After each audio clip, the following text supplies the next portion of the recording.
Hello everyone, स्वागत है आप सभी का अपने इस यूट्यूब चैनल ब्रिजेश कुमार अनुटेक पर। साथ ही इस वीडियो में हम बात करने वाले हैं केवीएस एनयूएस एग्जाम के रिगार्डिंग में, जिसके लिए हाल फिलहाल में जो है एग्जाम सिटी का एक पब्लिक नोटिस जारी किया गया था, जहां पे आप अपना एग्जाम सिटी, अपना एग्जाम डेट और टाइमिंग वगैरह चेकआउट कर सकते थे। ठीक है, अगर अभी तक आपने चेक नहीं किया तो उसको जो है तुरंत चेक कर सकते हैं। बाकी जिसका पीडीएफ, जिसका जो पब्लिक नोटिस हो, मैंने अपने टेलीग्राम चैनल पर प्रोवाइड करा दिया है, तो उसका लिंक आपको नीचे वीडियो का डिस्क्रिप्शन में मिल जाएगा। वहां से आप उसको चेकआउट करके डाउनलोड करके अपना चेकआउट एग्जाम डेट देख सकते हैं। ठीक है, चलिए इस वीडियो में हम मेनली यहाँ पर बात करने वाले हैं, दैट इज क्या सभी पोस्ट का जो क्वेश्चन पेपर है वो सेम रहने वाला है, या फिर कुछ अभ्यर्थियों ने 2 या 3 पोस्ट के लिए अप्लाई किया था तो उनका क्या कुछ एग्जाम रहने वाला है। क्या हर पोस्ट के लिए अलग अलग एग्जाम देना पड़ेगा, या फिर दोनों तीनों पोस्ट एक ही एग्जाम में कवर हो जाएगा। ठीक है, तो ये पूरी बातें हम एकदम प्रूफ के साथ इस वीडियो में बात करने वाले हैं। चैनल पर अगर आप नए हैं तो सब्सक्राइब कर सकते हो, क्योंकि जो भी आने वाली वीडियो है केवीएस यूनिवर्स के रिगार्डिंग, उसका नोटिफिकेशन आपको तुरंत मिल जाएगा।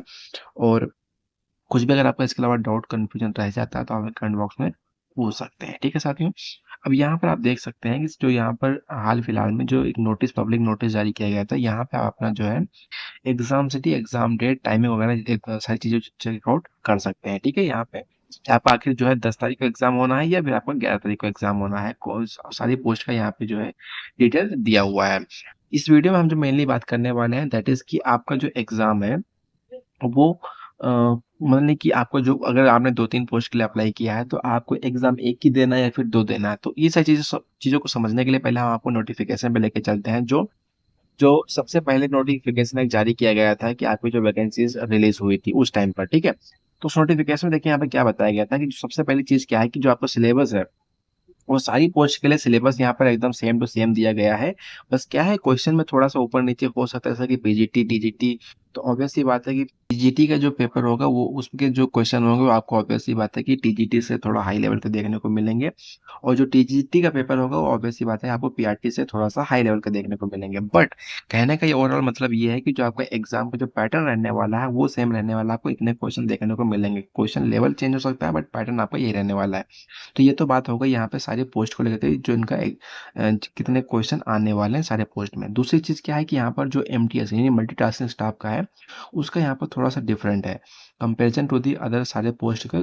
एमटीएस का जो पोस्ट है उसके लिए यहाँ पर थोड़ा सा डिफरेंट है, ये आप जो है अपना चेकआउट कर सकते हैं। ठीक है, अब यहाँ पे बात आती है कि जो नोटिफिकेशन में क्लियरली यहाँ पे मेंशन किया गया है कि expected knowledge of candidate for tier 1 for the post of assistant commissioner, principal, vice principal, PGT will be post graduation level. ठीक है, तो देखिए अब यहाँ पे क्या, नोटिफिकेशन में क्लियरली यहाँ पर ये सारी पोस्ट एक पोस्ट ग्रेजुएशन लेवल में यहाँ पे कम मानने की लगाई जा रही है। ठीक है, अब नेक्स्ट यहाँ पे देखिए, expected knowledge of candidate for tier 1 for the post of TGT, administrative officer, finance officer, assistant engineer civil, assistant section officer, ठीक है, जूनियर ट्रांसलेटर, स्टेनोग्राफर ग्रेड 2 और stenographer grade 1 and senior secretary assistant SSA will be graduation level. ठीक है, तो ये आपका यहाँ पर जो बताया जा रहा है कि ये आपका ग्रेजुएशन लेवल का रहने वाला है, और ये आपका जो है यहाँ पर पोस्ट ग्रेजुएशन लेवल का रहने वाला है।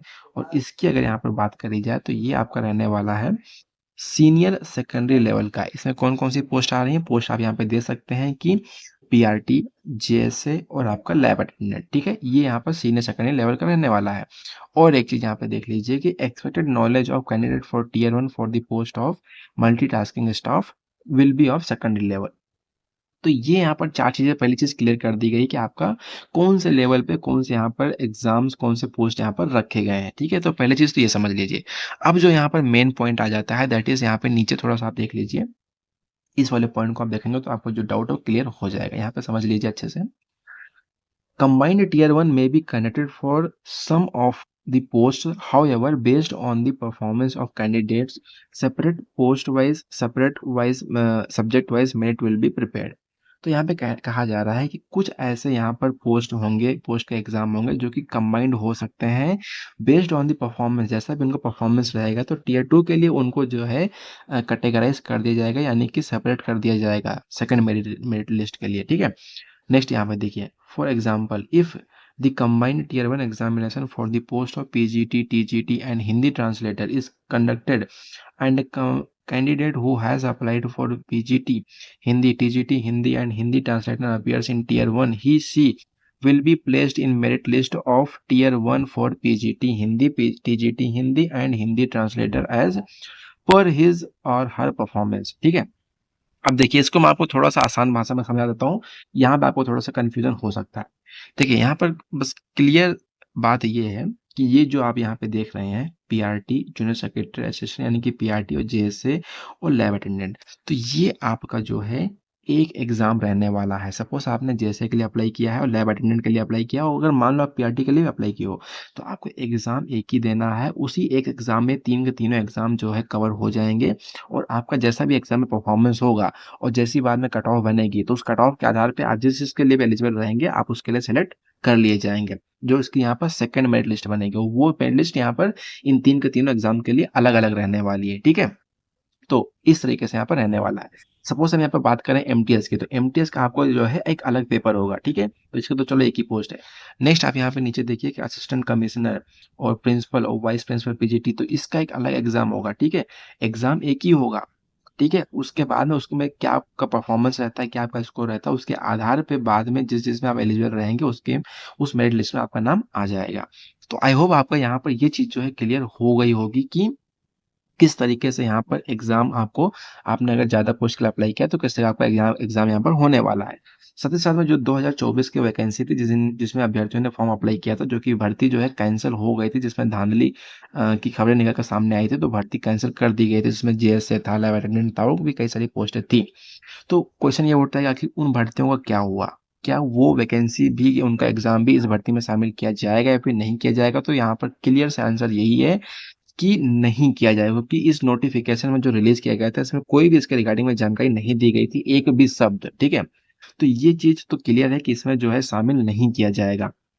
अब बात इतनी सी है कि या तो जो फीस आप सभी ने पे किया था वो जो है रिफंड कर दिया जाएगा, और अगर रिफंड नहीं किया जाता है तो आपका जो है री एग्जाम कंडक्ट कराया जा सकता है। ठीक है, इन दोनों में से कोई एक ही चीज होने वाली है। जो कुछ भी होगा आगे आने वाले समय में पता जैसे ही चलेगा मैं आपको वीडियो के माध्यम से अवगत करा दूंगा। बाकी इस वीडियो में इतने रखते हैं, कुछ भी अगर डाउट और कमेंट आपको कन्फ्यूजन अगर आपका रहता है तो आप बेझिझक कमेंट बॉक्स में पूछ सकते हैं। ठीक है साथियों, वीडियो अच्छी लगे तो लाइक कीजिएगा, चैनल को सब्सक्राइब कीजिएगा। मिलते हैं अगली वीडियो में। जय हिंद, जय भारत।